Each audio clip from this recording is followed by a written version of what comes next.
Hello guys, welcome back to Zik the programming guide channel. In today's video I'll be showing you how to get black skin color in Roblox on PC. So you can actually do this on PC or on your mobile, so but our best advice you use your PC.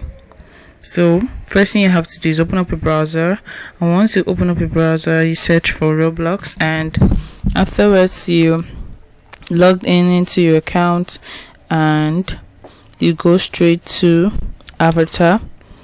So once you go straight to your avatar, you're going to see this. And how do you actually get a black skin just like mine? As you can see, so you need to go to body, and once you go to body, click on skin tone, then you scroll down.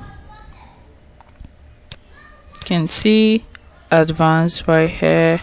Click on advanced and you're going to see black colors and other colors you are going to love. So you're just going to pick on black and it's going to automatically change to black, and you click on done right here, and you can see you have black skin already, black skin tone. So you actually need to go to advanced, because right here you won't see black skin tone, but you're just going to click on advanced and see other colors. So this is actually how to get a skin tone black on Roblox. If you find this guide helpful, give it a thumbs up and kindly subscribe to get more input tips like this. Thanks for watching guys. That's my next video. Bye.